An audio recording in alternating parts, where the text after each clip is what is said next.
아저씨, 이거 엄마가 제일 아끼는 거예요. 밤마다 꼭 잡고 자요. 라면 냄새가 퍼지는 낡은 주택 창가. 7살 여자아이가 제 앞에서 목걸이를 만지작거리며 웃고 있었습니다. 순간 제 심장이 멈췄습니다. 그 목걸이, 세상에 단 하나뿐인 제가 10년 전 직접 디자인해 김서연에게 선물했던 바로 그 별 모양 목걸이였으니까요. 왜 이 아이가 그걸 가지고 있지? 제 머릿속은 순식간에 하얘졌고 숨조차 막혔습니다. 단순한 재개발 실사라 생각하며 올라오던 부산동의 골목길은 그 순간부터 제 인생을 송두리째 집어삼키는 미로가 되어버렸습니다. 그리고 본능처럼 그 집 안으로 들어섰을 때 저는 마침내 10년 만에 다시 그녀와 마주쳤습니다. 김서연, 내가 사랑했고 잃어버렸으며 끝내 잊지 못했던 여인. 그리고 이제 그 아이의 어머니로 제 앞에 서 있는 여인. 여러분, 운명이란 게 정말 존재할까요? 저는 그날 확신했습니다. 이건 단순한 우연이 아니었습니다. 두 번째, 기회와 동시에 가장 잔혹한 심판이 시작된 순간이었으니까요. 그 집 안으로 들어섰을 때의 느낌을 지금도 잊을 수 없습니다. 낡은 부엌, 작은 식탁, 그리고 받아쓰기 공책이 놓인 소박한 거실. 제가 살던 세계와는 완전히 다른 공간이었어요. 아이는 경계 어린 눈으로 저를 바라보며 작은 목소리로 말했습니다. 엄마는 약국 갔어요. 그 순간 저는 더 이상 참을 수 없었어요. 그 별 모양 목걸이를 가리키며 물어봤습니다. 그 목걸이가 어디서 난 건지. 아이는 순수한 눈빛으로 대답했어요. 엄마가 준 거라고, 잃어버리면 안 된다고 했다고. 바로 그때였습니다. 현관문이 열리는 소리가 들렸어요. 약봉지를 든 채 들어온 사람은 김서연이었습니다. 10년 전 그 밤 이후 처음 마주한 얼굴이었어요. 시간이 흘렀지만 여전히 아름다운 그녀가 아이를 감싸 안는 모습을 보는 순간 제 손끝이 떨렸습니다. 서연의 얼굴에는 충격이 스쳐갔어요. 그리고 곧바로 경계심 가득한 눈빛으로 저를 바라봤습니다. 저는 어떻게든 평정심을 유지하려 했어요. 재개발 현장 실사차 왔다고 설명했지만 아이와 목걸이를 본 충격으로 말을 제대로 잊지 못했습니다. 그때 아이가 서연에게 달려가며 말했어요. 엄마, 아린이라면 다 먹었어요. 아린이. 그 이름을 들은 순간 제 가슴이 쿵 떨어졌습니다. 아이의 나이를 계산해보니 7살. 제가 서연과 마지막으로 연락이 끊긴 시기와 정확히 맞아떨어졌어요. 머릿속이 복잡해졌습니다. 설마 이 아이가? 혹시? 질문을 꺼내려 했지만 서연이 단호하게 말을 끊었습니다. 당신과는 상관없는 일입니다. 그 차갑고 단호한 목소리. 하지만 저는 그 속에 숨겨진 떨림을 놓치지 않았어요. 아린이가 라면, 국물을 마시며 저를 호기심 어린 눈으로 바라봤습니다. 그 눈빛이 어쩐지 제 어릴 적 사진과 닮아 보였어요. 점점 확신이 들기 시작했습니다. 이 아이가 제 딸일지도 모른다는 확신이 말이에요. 하지만 서연은 계속해서 거리를 두려 했어요. 재개발 관련 업무라면 동사무소를 통해 진행하라고, 개인적으로 찾아올 일은 없다고 딱 잘라 말했습니다. 저는 그날 밤잠을 이룰 수 없었습니다. 10년 전의 기억들이 파노라마처럼 스쳐갔어요. 서연과 함께했던 행복한 시간들, 그리고 제가 회사와 집안의 압력에 굴복해 그녀를 떠났던 그날까지. 만약 정말로 아린이가 제 딸이라면 저는 7년 동안 아이의 존재조차 모른 채 살아온 거였어요. 가슴이 찢어질 것 같았습니다. 다음 날 아침, 저는 다시 그 골목으로 향했습니다. 이번에는 공식적인 재개발 업무가 아니라 진실을 알고 싶어서였어요. 하지만 그 과정에서 저는 예상치 못한 깨달음을 얻게 되었습니다. 바로 그때였습니다. 제 인생 전체를 뒤바꿀 변화가 시작된 거였어요. 다음 날 오전, 저는 다시 그 동네를 찾았습니다. 이번에는 재개발 실사라는 명분이 있었지만 사실 진짜 목적은 다른 곳에 있었어요. 아린이와 서연에 대한 진실을 알고 싶었거든요. 하지만 그 동네를 천천히 걸어다니면서 저는 전혀 예상하지 못했던 경험을 하게 되었습니다. 서류 속에서는 그저 구역 단위였던 것들이 길 위에서는 사람들의 삶으로 바뀌어 보이기 시작한 거예요. 골목 어귀에서 만난 할머니는 50년 동안 이 동네에 살아왔다고 하셨어요. 자식들 키우고 손자들 돌보며 평생을 여기서 보낸 분이었죠. 이사 가라고 하는데 어디로 가겠어요? 여기가 우리 집인걸. 할머니의 말씀에 가슴이 먹먹해졌습니다.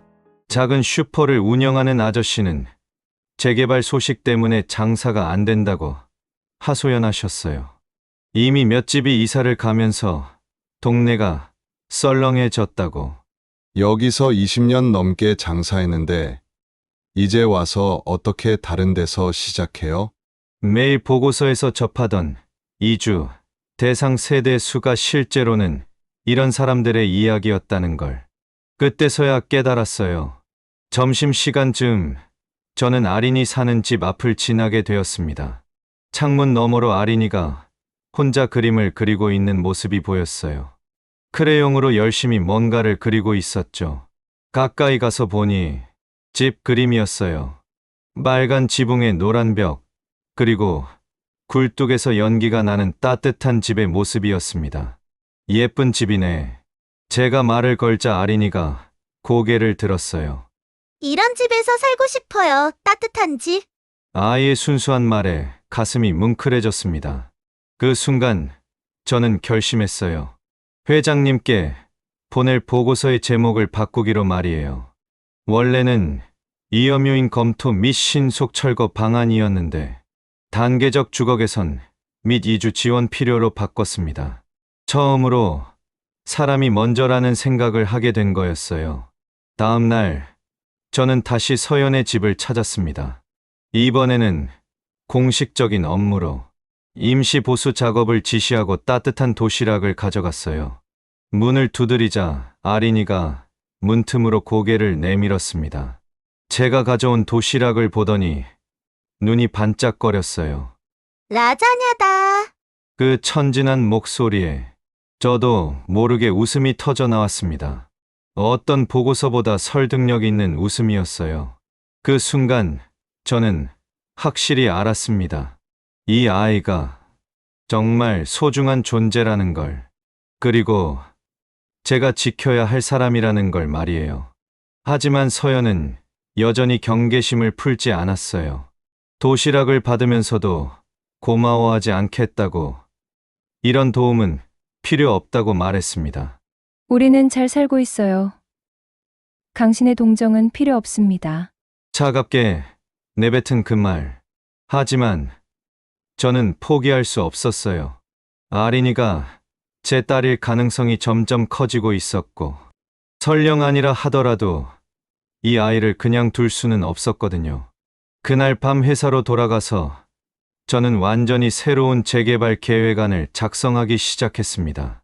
기존의 전면 철거 방식이 아니라 주민들이 계속 살 수 있는 방향으로 말이에요. 하지만 그 순간 저는 몰랐습니다. 이 결정이 얼마나 큰 파장을 불러일으킬지, 그리고 제가 얼마나 많은 것을 잃을 위기에 처하게 될지를 말이에요. 바로 그때였습니다. 진짜 시련이 시작되려 하고 있었거든요. 월요일 아침 회의실에 들어섰을 때의 분위기를 지금도 생생히 기억합니다. 제가 준비한 새로운 재개발 계획안을 펼쳐놓고 설명하기 시작했을 때 임원들의 표정이 하나둘 굳어지는 게 보였어요. 기존 계획의 빨간 선을 지우고 파란 메모를 빽빽하게 붙인 새로운 모델이었습니다. 춘차 2주회 기형 분양임대 혼합 방식이라고 이름 붙인 전혀 다른 접근이었어요. 전무님이 먼저 반응했습니다. 제 산성이 맞지 않는다며 난색을 표했죠. 다른 임원들도 하나둘 고개를 젓기 시작했어요. 하지만 저는 물러서지 않았습니다. 지난 며칠간 아린이의 그림을 보며 할머니의 한숨을 들으며 느꼈던 그 마음들을 설명했어요. 회장님의 반응은 더욱 격렬했습니다. 제가 갑자기 시민운동가가 됐냐며 나를 세우셨어요.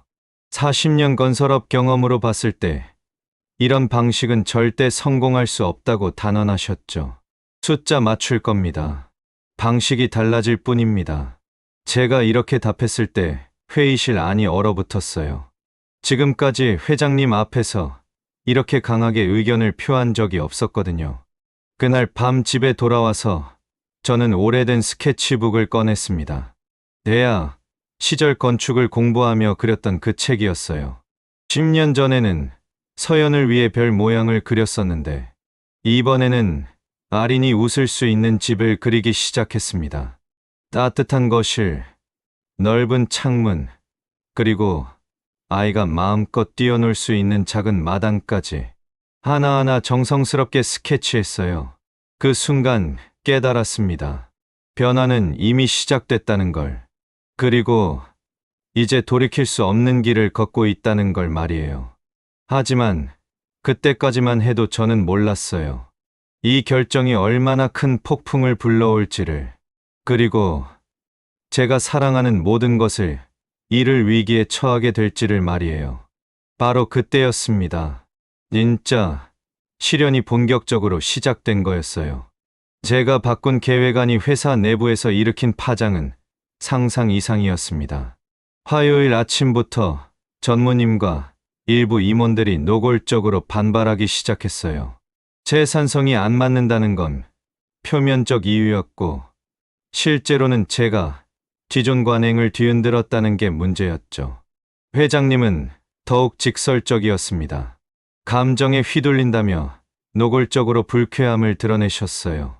40년 사업 경험에서 나온 직감이라며 이 프로젝트는 반드시 실패할 거라고 단언하셨죠.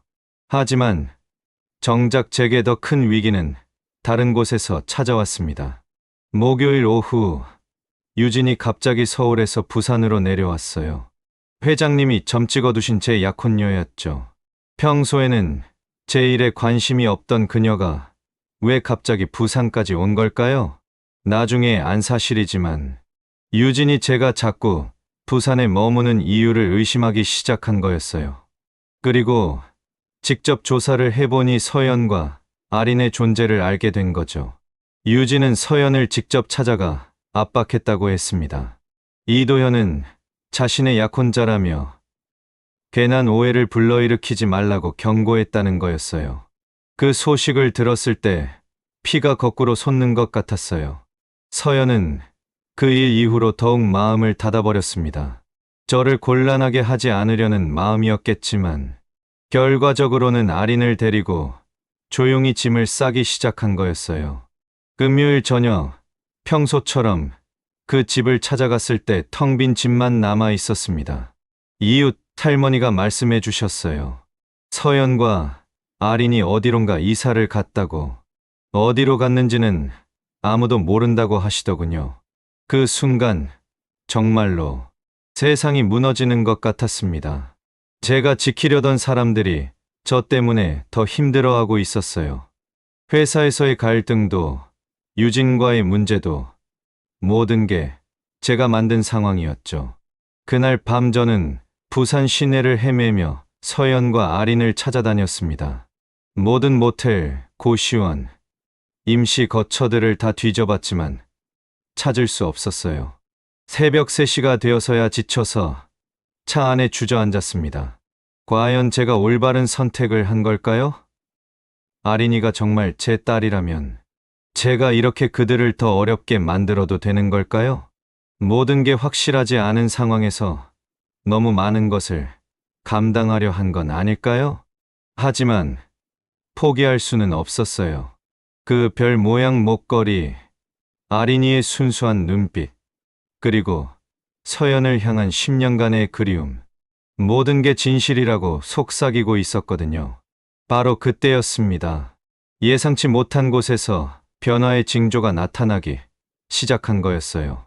서연과 아린을 찾지 못한 지 일주일이 지났습니다. 회사 상황은 더욱 악화되고 있었어요. 유진 아버지 쪽에서 압력이 들어오면서 주요 협력업체들과의 계약이 하나둘 끊기기 시작했거든요. 전무님은 노골적으로 말했어요. 이 모든 게 제가 감정적으로 판단한 결과라고, 회사 전체를 위험에 빠뜨렸다고 비난했죠. 회장님도 마찬가지였습니다. 더 이상 참을 수 없다는 표정으로 제게 최후 통첩을 보내셨어요. 기존 계획으로 돌아가든지 아니면 프로젝트에서 손을 떼든지 선택하라고 하셨죠. 그런데 바로 그때 뜻밖의 일이 벌어졌습니다. 목요일 오후 회장님이 우연히 재개발 현장 근처를 지나가시다가 봉사활동을 하는 아이들을 보게 되신 거예요. 지역 아동센터에서 어려운 이웃들께 도시락을 나눠주는 행사였는데 그 아이들 중에 아린이 있었던 거였습니다. 회장님은 나중에 저에게 말씀해 주셨어요. 그 순간의 일을 말이에요. 아린이가 회장님을 보더니 전혀 두려워하지 않고 다가왔다고 하셨어요. 그리고 순수한 목소리로 말했다는 거였죠. 할아버지, 우리 집도 따뜻해지면 좋겠어요. 그 한마디에 회장님의 마음에 변화가 생기기 시작한 거였어요. 회장님은 그 순간 어린 시절의 기억이 스쳐 지나갔다고 하셨습니다. 가난한 집안에서 자라며 늘 따뜻한 집을 꿈꿨던 자신의 모습이 아린이와 겹쳐 보였다는 거였어요. 그리고 사업 때문에 가족과 떨어져 살아야 했던 시간들, 돈을 벌기 위해 놓쳐버린 소중한 순간들까지 모든 게 한꺼번에 떠올랐다고 하셨죠. 처음으로 서연과 아린에 대한 궁금증이 생기셨다고 했어요. 그리고 미안함도 함께 말이에요. 그날 밤 회장님이 저를 부르셨습니다. 평소와는 완전히 달랐어요. 날카롭고 차가운 목소리가 아니라 조금은 부드럽고 피곤해 보이는 모습이셨죠. 회장님은 아린이에 대해 물어보셨어요. 그 아이가 누구인지, 어떤 상황인지, 그리고 제가 왜 그렇게 그 프로젝트에 매달리는지 말이에요. 저는 조심스럽게 대답했습니다. 아직 확실하지는 않지만 아린이가 제 딸일 가능성이 높다고, 그리고 서연은 10년 전 제가 사랑했던 사람이라고 말씀드렸어요. 회장님은 한참 동안 말씀이 없으셨습니다. 창밖을 바라보며 깊은 생각에 잠겨 계셨죠. 그리고 마침내 입을 여셨어요. 그 아이, 정말 우리 핏줄일까? 그 질문에 담긴 의미를 저는 정확히 알 수 있었어요. 회장님도 아린이에게 특별한 감정을 느끼기 시작하신 거였어요. 하지만 동시에 더 큰 위기도 다가오고 있었습니다. 유진과 그 아버지의 압박은 계속되고 있었고 회사 내부의 반발도 극에 달하고 있었거든요. 바로 그때였습니다. 모든 것을 결정질 마지막 선택의 순간이 다가오고 있었어요. 회사와 집안의 압박이 극에 달한 그 주 금요일, 저는 인생에서 가장 중요한 결심을 내려야 했습니다. 유진 아버지 쪽에서 최후 통첩이 들어왔어요. 이번 주말까지 기존 계획으로 돌아가지 않으면 모든 투자를 철회하겠다는 것이었죠. 그렇게 되면 회사 전체가 위험에 빠질 상황이었습니다. 임원회의에서는 저를 향한 비난이 쏟아졌어요. 개인적 감정 때문에 회사를 망치고 있다는 것이었죠. 심지어 일부 임원들은 제 해임까지 거론하기 시작했습니다. 하지만 그 모든 압박 속에서도 저는 아린이의 순수한 눈빛을 잊을 수 없었어요. 그리고 서연을 향한 10년간의 그리움도 말이에요. 월요일 오전 임원회의에서 저는 결단을 내렸습니다. 회장님과 모든 임원들 앞에서 선언했어요. 회사를 지키는 것도 중요하지만 아린을 잃을 수는 없다고. 그리고 이번 프로젝트가 단순히 개인적 감정이 아니라 진정한 가치 있는 일이라고 믿는다고 말했습니다. 그 순간 회의실 안이 얼어붙었어요. 저는 계속해서 말했습니다. 서연과 아린이 제게 어떤 존재인지, 그리고 이 프로젝트가 왜 성공할 수밖에 없는지에 대해서 말이에요. 회장님은 격노하셨습니다. 40년 사업 인생에서 이런 무모한 결정은 본 적이 없다며 호통을 치셨죠. 하지만 동시에 저는 회장님 눈 속에서 다른 감정도 읽을 수 있었어요. 아린이를 만났던 그날의 기억, 그리고 그 아이가 불러일으켰던 어떤 감정들을 말이에요. 그날 오후, 뜻밖에도 회장님이 저를 따로 부르셨습니다. 평소와는 완전히 다른 모습이셨어요. 피곤해 보이시고, 어쩐지 외로워 보이기까지 했습니다. 회장님은 오래된 사진 한 장을 꺼내 보여주셨어요. 젊은 시절 가족들과 함께 찍은 사진이었죠. 그리고 처음으로 과거 이야기를 해주셨습니다. 사업에만 매달리느라 가족과 함께하지 못했던 시간들, 그리고 그 때문에 놓쳐버린 소중한 순간들에 대해서 말이에요.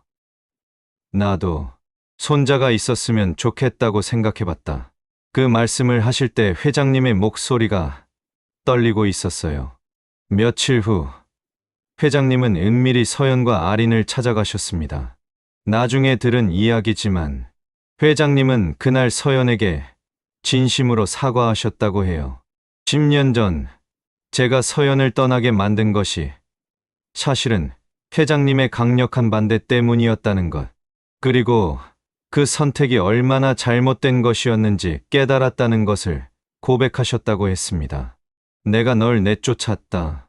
그 아이가 내 손녀라는 걸 부정하고 싶었다. 처음으로 진심 어린 사과의 말씀을 전하셨던 거예요. 서연은 처음에는 믿지 않았다고 해요. 하지만 회장님이 아린을 보며 흘리신 눈물을 보고 그 진심을 느꼈다고 했습니다. 그 순간부터 모든 것이 바뀌기 시작했어요. 바로 그때였습니다. 진짜 기적이 일어나기 시작한 거였어요.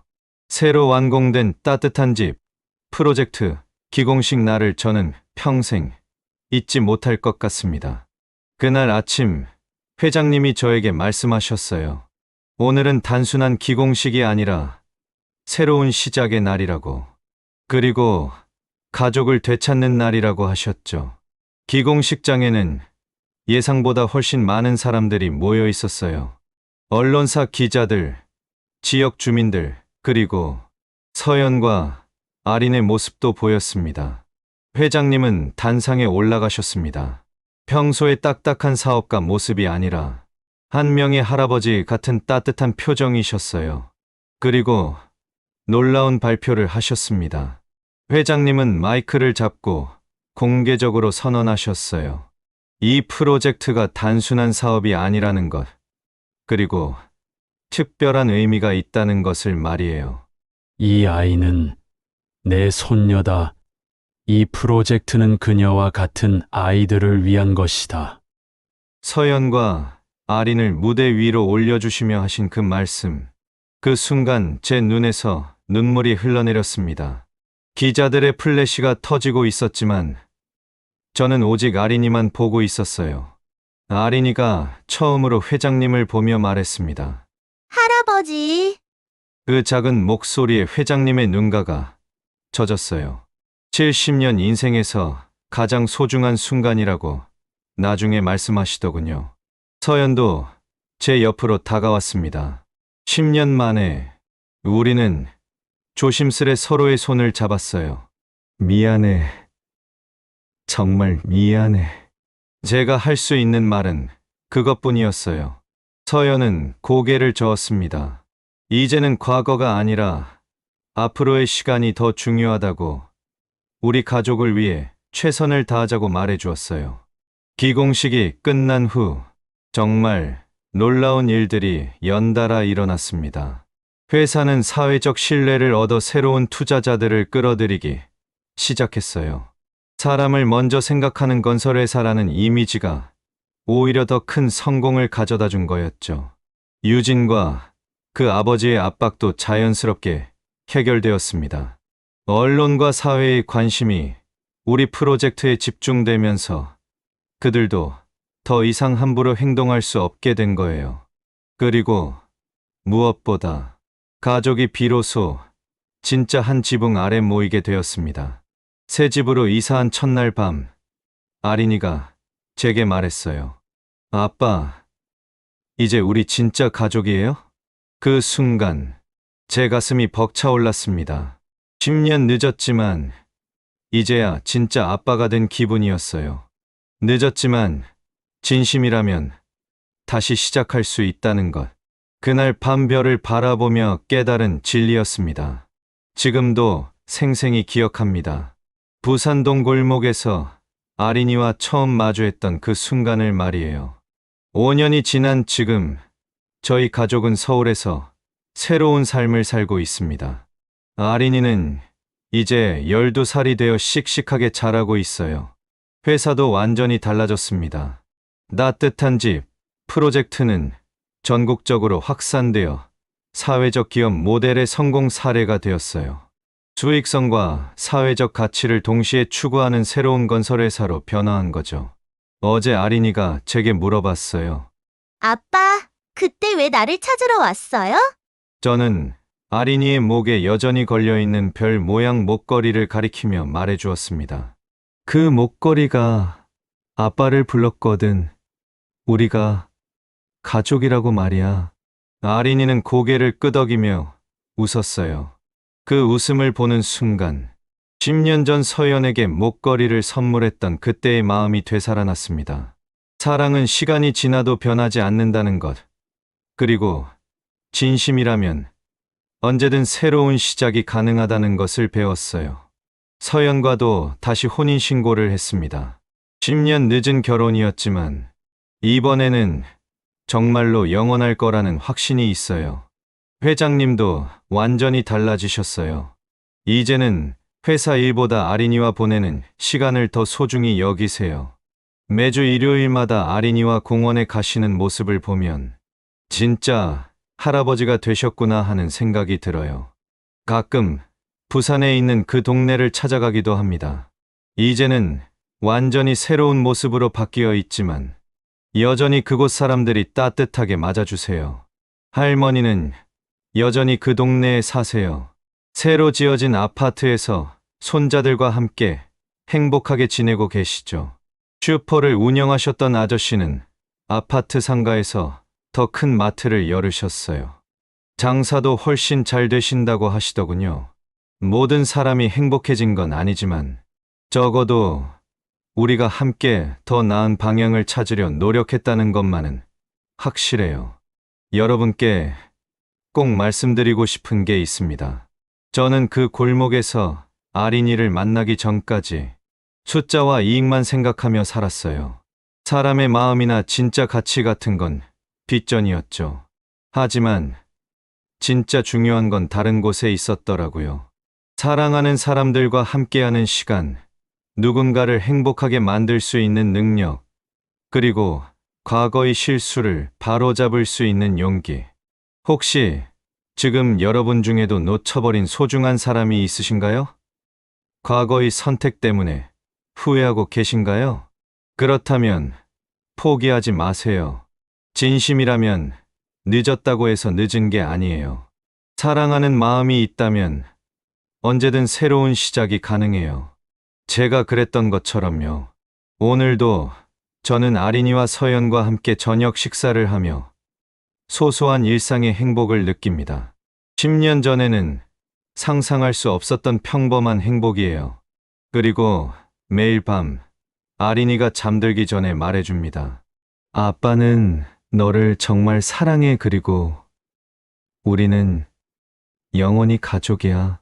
부산의 그 골목에서 시작된 제 이야기는 이제 진짜 행복한 가족의 이야기로 계속되고 있어요. 여러분의 이야기도 아직 끝나지 않았어요. 새로운 시작이 기다리고 있을 거예요. 끝까지 들어주셔서 정말 감사합니다. 사랑하는 사람들을 소중히 여기세요. 그리고 진심이라면 언제든 용기를 내세요. 긴 이야기를 들어주셔서 감사합니다. 여러분, 이 이야기를 통해 꼭 전하고 싶은 말이 있습니다. 우리는 종종 눈앞의 이익과 바쁜 일상에 치여 가장 소중한 것을 잊곤 합니다. 하지만 시간이 지나 깨닫게 되죠. 결국 우리를 지탱해 주는 건 돈도 명예도 아닌 사랑하는 가족과 함께하는 시간이라는 것을요. 과거의 실수로 마음 아픈 순간이 있었더라도 진심이라면 늦었다고 해서 늦은 게 아닙니다.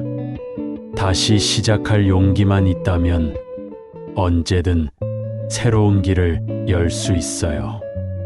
오늘 제 이야기가 여러분의 삶에도 작은 용기와 따뜻한 울림이 되었기를 바랍니다. 이 영상이 마음에 와닿으셨다면 앞으로 더 많은 이야기들을 함께 나눌 수 있도록 좋아요와 구독 버튼 꼭 눌러주세요. 여러분의 한 번의 클릭이 제게는 큰 힘이 되고 또 다른 이야기들을 이어갈 수 있는 소중한 원동력이 됩니다.